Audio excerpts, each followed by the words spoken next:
So today we're covering West Africa. Who can tell me about the most important landforms in West Africa? The most important landforms. Hannah Yasser?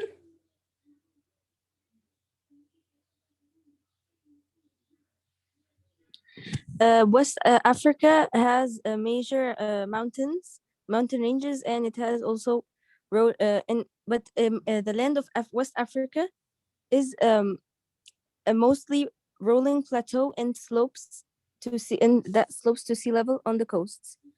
For example, mountain ranges such as the mountain ranges are located in the central of Niger along the southern reaches of the Sahara. And also it has also known as the Air Massive. These are the group of mountains that are in central Niger. Also, livestock of the Tuareg people graze the fertile valleys between the mountains of the Air Massive. These are the people that live in the Air Massive. And the Tibesti Mountains, which are located mostly in the northwestern part of Chad and have the highest elevations in West Africa.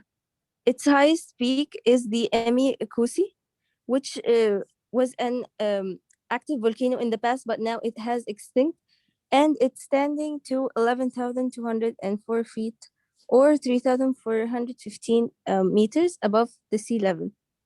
And then south of the Tibesti Mountains, uh, there is an arid desert plateau region called the Enadi. There are also abundant wild game animals in the Enadi, such as these animals attract small populations of semi-nomadic people, which are people who live there with their livestock during the rainy season. And there is the Jos Plateau. It's located in central Nigeria, and it's mostly open grassland and farmland. And then there is in central Guinea a highland region of the savanna and deciduous forest known as the Fota Jalon. It also extends into southeast to become the Guinea Highlands. It's a humid, densely forested region. Thank you, Hannah, very much. So if we're going to talk about West Africa, we need first to mention You're welcome. that it was worn by the erosion. So the land was really worn by the erosion. And most of the land of West Africa has been changed into a rolling plateau that slopes to sea level on coasts. West Africa actually has no major mountain ranges, but it has only highlands. All right, highlands, regions, and isolated mountains, but it does not have mountain ranges. Also, it has the air, which is known as the air massive. The air massive are a group of mountains in central Niger along the southern reaches of Sahara. So, number one landform in West Africa is the air massive group of mountain. This is number one, guys. Okay. Then we will be having the livestock of the Turkish people graze in the fertile soil between the mountains of the air massive. So why the air massive are very important? Because people can grow their livestock there because of the fertile soil. Number two, we have the Tepesti Mountains. We have the Tepesti Mountains, which is considered part of Chad, and they have the highest elevation in West Africa. So we have the Air Massif, we have the Tapsti Mountains, which has the highest peak, which is called the Kusufi. The Imai Kusufi also is important because it has a volcano standing, although it's not an active volcano. In the southeast of the Tapsti Mountains near Chad, eastern border, you'll find wild game animals in the Inedi. The Inedi is a desert plateau region. So the third one or the third landform is the Inedi mountain range, right? Which you'll find people there who are considered semi-nomadic. Semi-nomadic, why? Because they only live there in the rainy seasons. And the number one, we have the highland region of savanna and the deciduous forest known as El Futa Dilajan. So we have four important landforms, two mountain ranges, and we have the desert plateau, which is called the Inedi. And the fourth one, we have the highland region of savanna, which has a deciduous forest called El Futa Dijalan. All right, these are the most important landform in the area. What about the bodies of water? Who can tell me about the most important bodies of water? Laura, go ahead. Should I read or explain? You can summarize them. Okay, there's one, the Niger River. It's the West Africa's longest and important river, and it's located in the Guyana Highlands. It it flows northward towards the Sahara, and there's something called inland delta, and it's where the Niger River enters, and it spreads all over the flat land. That's the Niger River. So we have the Niger River, which is very important in West Africa, and it actually flows the northeast towards Sahara, just beyond the town of Mobitai in Mali. And the Niger River also can enter the inland delta, and actually the inland delta has many creeks and marshes and lakes connected to this river.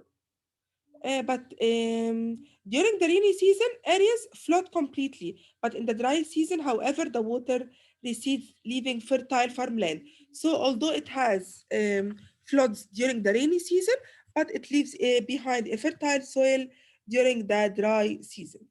Also, we have the Timbuktu along the southern edges of the Sahara.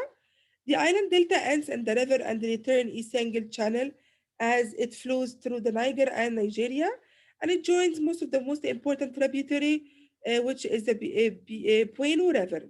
So we have also the Bueno River, which doubles its volume of water where the Niger River reaches the Gulf of Guinea, and it forms something called the Niger Delta. This large area is a great basin of a lower area drained by river tributaries, and it provides water for irrigation and also provide hydroelectric power, which is the main source of power of Mali's fishing industry and of power, and it serves a very important route for transporting goods and crops. So, as you know, Taban, the importance of any river would be providing a source of fishing, providing a source of water for farming, farming crops, and providing a very important route for transporting goods. And also, it is considered a very important source of hydroelectric power. So we have the Niger River, and we have also the single channel which connects it, and we have many other tributaries of the river in the basin. All right. This is one river. We have other rivers. Who can continue? Adham, continue, Adham. Okay. Body of water is Also, that? there is the Senegal River, Yes. which rises in Fouta Jalon in Kenya. It's about 829 kilometers long, and it flows into the Atlantic Ocean. Mm, It also marks the border between the countries of Mauritania and Senegal. Yes. So we have the Senegal River, which borders between the countries of Mauritania and Senegal. This is number two. Continue, Adham, number three river. Okay, there is the Black Volta River and the White Volta River, which originate in Burkina Faso and they flow to Ghana. Yes. So we have the Black Volta River and the White Volta River. Also, at a point of the two rivers once is met in the Axbambu Dam, which forms one of the world's largest artificial lakes, which is called Lake Volta. And also, as you know, as any dam, the dam provides most of Ghana's electrical needs, and the lake provides water for irrigation. So here we have an artificial lake, and also we have Lake Chad, which covers portion of Niger and Nigeria, Chad, and Cameroon along the south part of the Sahara. Okay, and the last part is the size of the lake can vary from one season to another. It depends on the rainfall, and it depends on the series of droughts that help cause Lake Chad to shrink. So how does Lake Chad change its size? It changes its size according to the flood, the rainfall, the amount of rainfall, and also the many droughts that help to shrink this lake. But as you know, the importance of Lake Chad is very important for irrigation, and also it provides water system which cannot be replaced. Okay. So these are the most important bodies of water in West Africa. Let's talk about the climate. Farah Mahlab, Yes, you say. Farah, please tell us about the climate zones. Okay. The climate in West Africa is diverse. It's in some places and it's harsh and it's arid Sahara in north to the lush and coastal rainforests in the south. In between the vast stretches of grasslands, the dry summer Sahel and the lush rainier savanna. It has two seasons, the wet season and the dry seasons. Yes. It has two seasons, the dry season and the wet season. Can you tell us about the dry season, ya Farah? Yeah. The Sahel is a summer region that runs between arid Sahara and the savannah. It begins in Senegal and stretches to the west into East Africa, and it has a short rainy season. And annual rainfall is from 8 inches to 20 inches. It has low grasses, thorny shrubs, and a few trees. The grasses the grasses supports grazing livestock such as cattle, sheep, camels, and pack oxen. Yes. But it's important that they don't grow too large. Too many animals leads to overgrazing and permanent damage to the grasslands. The north of the Sahel and the Sahara, daytime temperatures are from 38 degrees Celsius in the summer through the temperatures at night can drop as much as 50 degrees Fahrenheit. It has a few shrubs and other small plants, and they go for a long period of time without any water. Some plants send their roots deep down to get under groundwater. After a rainfall, plants have waited months will suddenly flower, carpeting the desert with color. From November until mid-March, it's dry and hot, which is known as the Harmattan. Yes. It blows through the Sahara with intensity, and it has thick clouds of dust over the Atlantic Ocean. Harmattan winds contribute to process the desertification. All right. So if we're going to, thank you, Farah. If we're going to talk about the climate, we're going to be comparing between dry zones and wet zones. Let's divide the dry zones into many regions. Sahel is a semi-arid region, which actually lies between the arid Sahara and the savanna. Then in the northern single it stretches in this area يعني. The Sahel has short rainy season with annual rainfall with only 8 inches, which is not very يعني short, which is not very long. So, but the climate supports only low grasses, thorny shrubs, and few trees, right? Which actually very important for herding the livestock of cattle, sheep, and camels, and also pack us with some oxygen. But that herds do not grow too large or too many animals because they are very short, and because also it has led to overgrazing and permanent damage to the grassland. And overgrazing is too much farming result in desertification. So because we have a very little rainfall, this leads us to having thorny shrubs or low grasses, and these are used for grazing animals and pack us with some oxygen. But actually, because of overgrazing, it causes desertification. So if I'm asking you about the reasons of desertification, the first reason is the low rainfall, which supports only low grasses and thorny shrubs, and because of the overgrazing.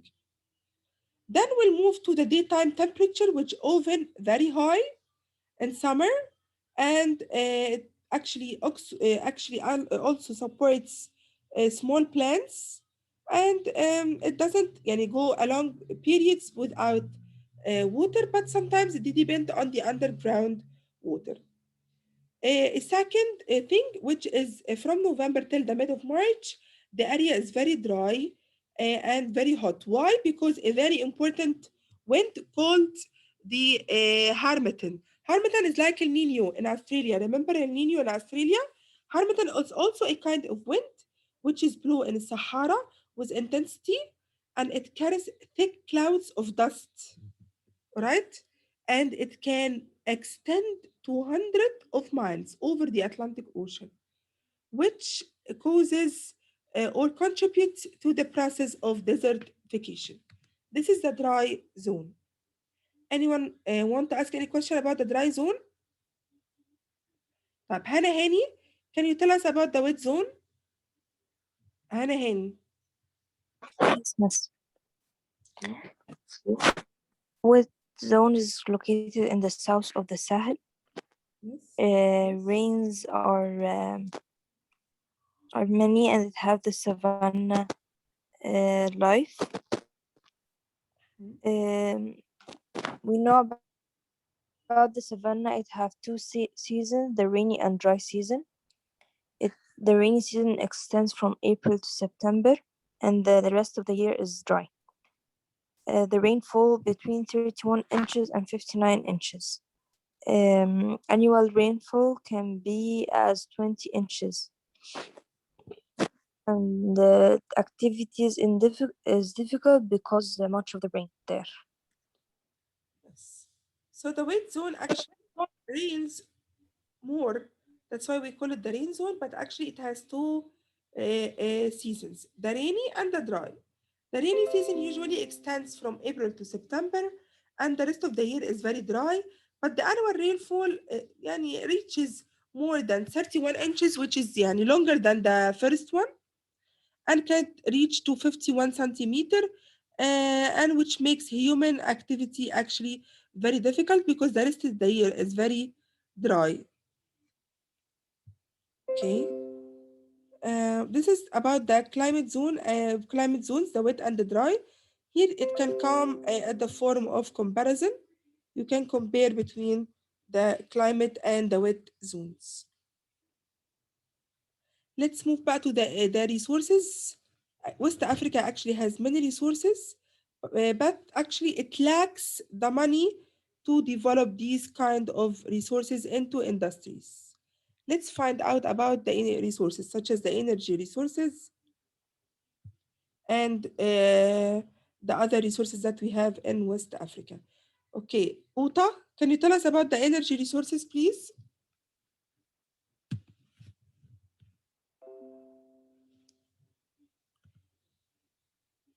Uta?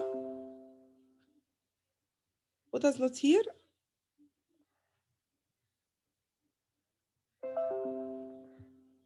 Okay. Jana Gouda? Yes. Tell us about the energy resources, please.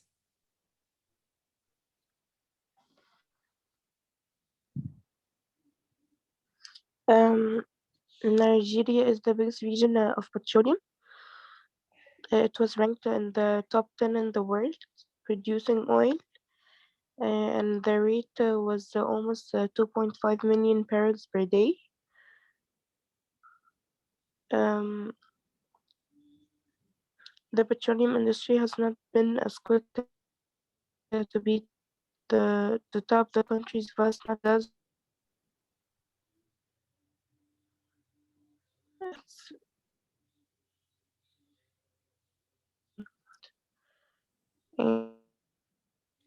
Yes.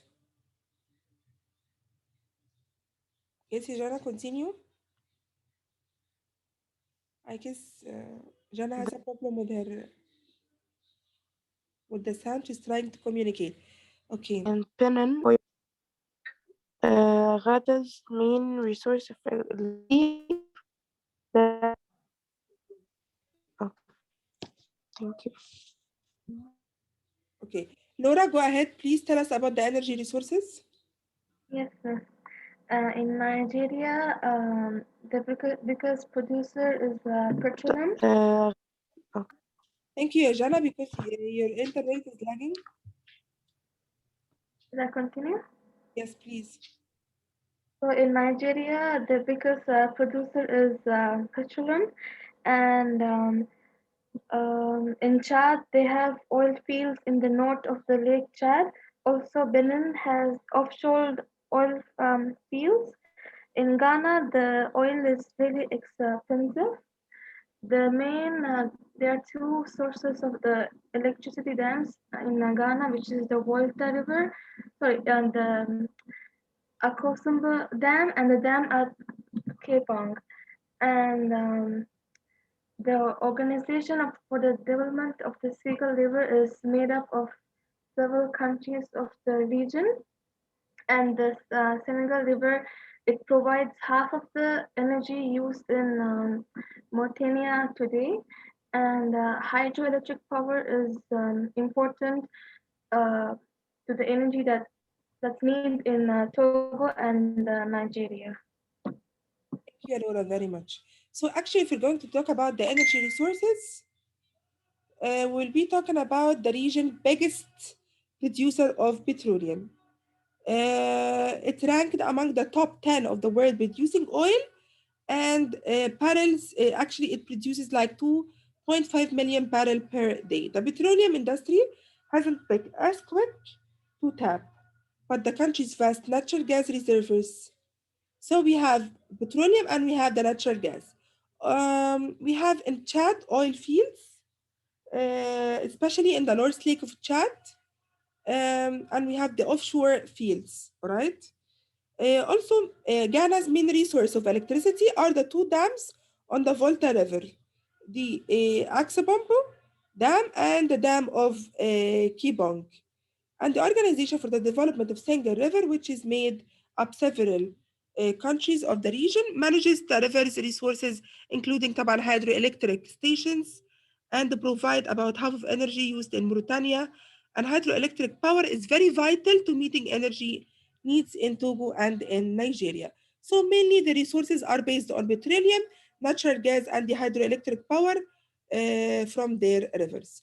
What about other resources? Who can tell us about other resources? Okay, other resources. Abdullah, Abdullah Rashwan, Yes, miss. please read us the other resources. Okay. The gold trade attracted the Portuguese explorers who first visited the region in 1471. For centuries afterward, the country was simply called the Gold Coast, and Europeans lived and worked there, building trading posts and forts. Gold mining remains important to the economy of Ghana, along with the mining of diamonds, manganese, and bauxite. Ghana also has unmined deposits of limestone and iron ore. Gold is mined in Mali, Burkina Faso, and Nigeria too. Togo mines phosphate and limestone, which are used as fertilizers and to make paper, glass, paint, and other everyday products.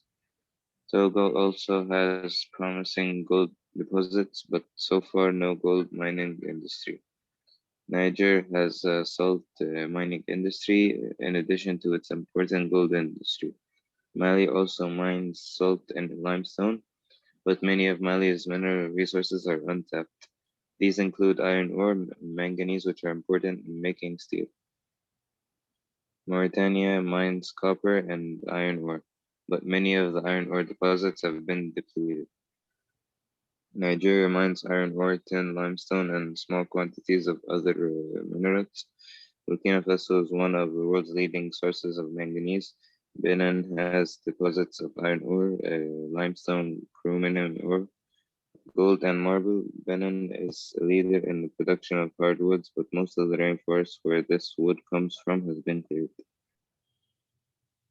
Thank you very much, Abdallah. So if we're talking about the other resources, we'll find that they are mining for many minerals such as the gold, which is considered actually one of the most important thing which has caused the Portuguese to come to try to explore the area. Also, you'll find that gold is also mined in Mali, Nigeria, Burkina Faso, and Togo. They are also mining phosphate limestones, which are used as fertilizers to the land and making paper and glass paints. Also, you'll find that there are gold mining industries important industry there. In Mauritania, they are mining copper, iron ore, but many of the iron ore deposits have been depleted. Nigeria mines also the iron ore and the limestones, and it became world's leading sources of manganese and other deposits such as chromium, ore, and gold and marble. So you'll find many resources there. This is the end of the lesson. I finished this lesson. As for your homework, you're going to be answering the practice book question and send it to me to the assignments before 9. I'll extend it to 11 because of Ramadan, 11 p.m. on Saturday. Anyone want to ask any question about the lesson? Guys, you want to ask any question about the lesson? No, thank you. Okay, I already took a screenshot of the attendance here. And for those who hasn't answered me, you consider yourself absent. All right? يلا, see you بقى إن شاء الله next week, guys. Bye. Bye. Bye.